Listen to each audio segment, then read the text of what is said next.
I ain't worked for you. I would have never worked for you for 7 years. Get out my bed. What is this? Ran to his father-in-law and said, hold up, partner. this ain't it. I wanted your daughter, the younger one, the beautiful one, the one I'm in love with, the one you see me moving rocks and stones for so she could water your sheep, the one who I'm courting, the one who I'm eating dinner with, making goo eyes with. That's who I want, not this. And Laban said, oh, it's our custom. The trickster got tricked. The player got played. And I'm saying this to some of you right now. You treating the people in your life like dirt. Doing things behind their back you know you shouldn't be doing. I'm not even going to call it out. You know what you're doing. And it's wrong and it's hurtful. And you're supposed to be in a committed, monogamous relationship with that person. And you doing what you're not supposed to be doing. And that person is crying at night, hurting at night, praying to God, saying, Lord, why? And you sitting there getting your rocks off, thinking it's all fun and games. Be careful of the seeds you sow, because you surely will reap. Okay, that's the first point. Having patience gives you information. When you take the time to build a foundation with someone, and again, it could be a week or 2 weeks, it depends on the two of you. When you take time, you will receive information. You will learn what they like or dislike. They will learn what you like or dislike in time. So having patience, taking your time and building with them will give you information. Point 2, having patience grants you transformation. That's that verse 25. When he was angry. It was Leah, what have you done to me? Jacob raged at Laban. I worked 7 years for Rachel. Why have you tricked me? Transformation. This is what I was telling you. The player got played. The trickster got tricked. And he was angry. He didn't want to be tricked. He's like, this is who I love. I'm so in love with Rachel. Why would you give me Leah? I don't like her. I don't want her. I haven't thought about her. I haven't spent time with her. I'm working for Rachel. Remember, Rachel was a shepherd.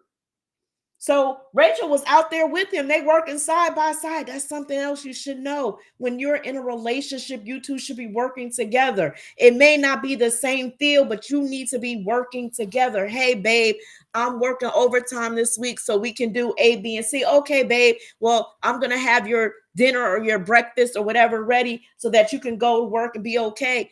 Work together, not against each other. What is it? A city divided against itself will fall.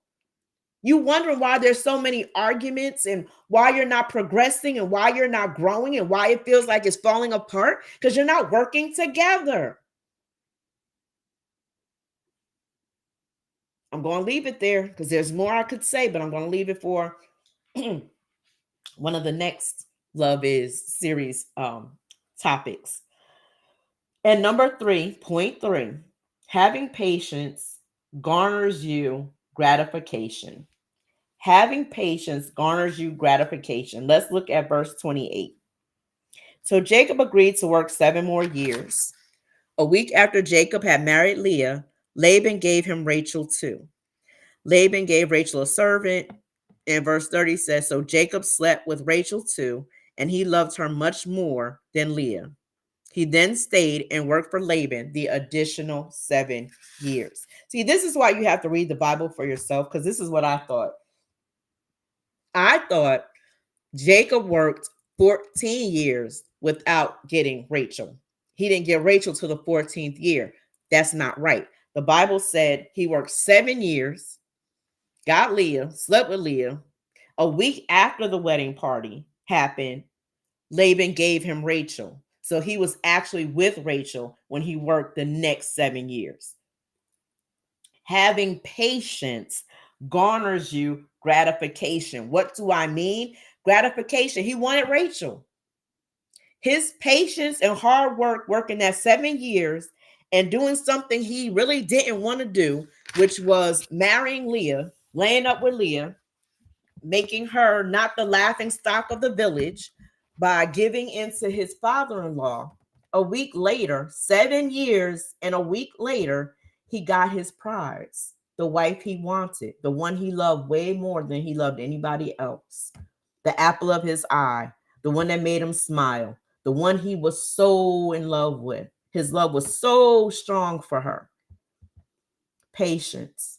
He didn't flip out on Laban. He didn't walk away from Laban. He didn't curse Laban out and call him all kinds of names. And sometimes when something happens, unlike what we want, having patience and not saying the very thing that's on your mind and in your heart to say, keeping your tongue still. That's what my mom would tell me. Keep that pink tongue still, because she said I could cuss and fuss a person out and make them feel like trash.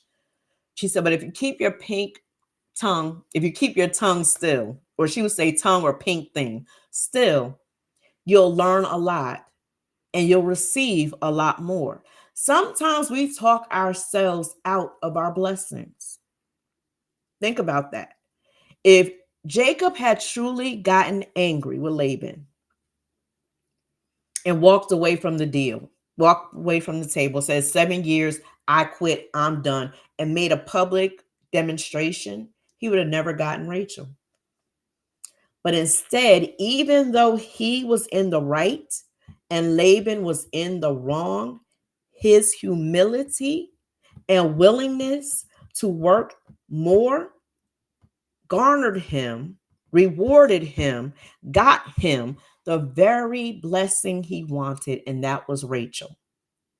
Some of us, because we don't see the fruit of a person, because we don't see a fruit of what we're doing, the fruit of what we're doing, we walk away from it. We curse it. We talk bad about it. We down it. Bump this. I am not going to do this. Forget this. Da, da, da.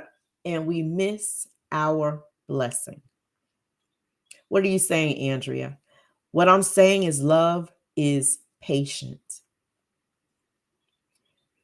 If you love them and they love you. Now, I'm not talking about misuse, abuse, lack of trust. I'm not talking about any of that. If you're dealing with that, only you can decide when you want to leave, because that's not healthy. I'm not talking about toxic relationships. Not talking about that. I'm talking about you being a good person, them being a good person, but maybe you had an argument. Maybe you didn't do things the right way. Maybe a mistake happened. I'm doing a lot of maybe because I don't know your relationship, but only you know. You know. You don't need handwriting against the wall telling you when to leave. But go to God and seek him to see, because sometimes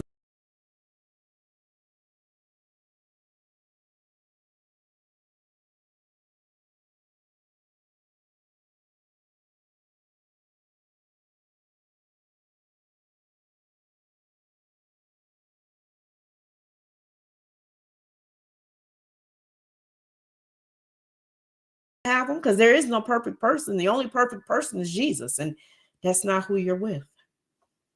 So give them grace, just like you give yourself grace. And if you're not giving yourself grace, start. You can change. You can become better. You can be better. Give yourself the same patience that God gives you, the same grace that God gives you. And then you give it to your husband, your wife, your fiance, your person, your significant other. Love is patient. Patience is a virtue. Patience is one of the fruit of the Spirit. God gave it to us. It's in us. You just got to exercise it just like everything else. You want big muscles? What do? Work out. You want a good relationship? What do? Work. Not saying that every relationship is going to work. I can't promise you that. But I've seen some relationships that were aborted before time. Just like I've seen some relationships that cooked too long. But there are those that are in a relationship and both people mean good and love each other and they work hard together as a team and they have a successful marriage for 40, 50, 60 years. And no, before my sarcastic people come on, it's not the relationships where the wife couldn't leave or the wife didn't have money or the wife didn't have a job and I'm not going to be like grandmama and them. And they, no, I'm talking about healthy, godly, unconditional relationships because they do exist. If you've never seen one, it's okay because God has given you a roadmap. 1 Corinthians 13, it teaches it and it's there for you to learn. And I'm just going to walk you through it, but I want you to also spend time in it. And I want you to spend time with yourself to see who you are this season. What changes have you made?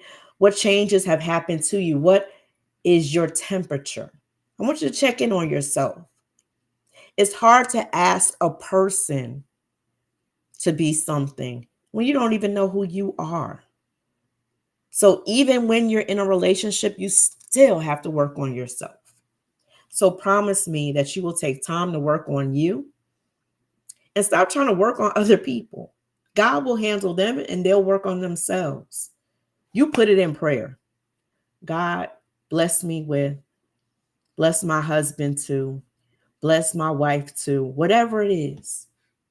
But don't you go, and you need to do this. And we don't want nagging. And we'll talk about that in one of the later weeks. But I just want you to focus this week on love being patient, taking your time with love, working hard for love. Stop trying to make it a microwavable meal when it belongs in the oven, slow cook. Matter of fact, put it in a cooker. Let it cook for a while. Take your time. God is all about time. And if you look up in scripture, there's so many scriptures where he says, wait. So while you're in your relationship, continue to build your relationship. That's the wait. If you're not in a relationship, build yourself so you'll be prepared when the opportunity comes. That's it. That's all I have for you. Thank you for spending time with me today with Word in the House Ministries. I'm Reverend Andrea, and I just pray for you that you will have a blessed week, that you will take something I said into consideration, and it will help you in your day-to-day life, whether you're single, whether you're in a relationship, whether you're engaged or married, that will help you to be better and to have grace for yourself and for the person you're with. I'll talk to you next week.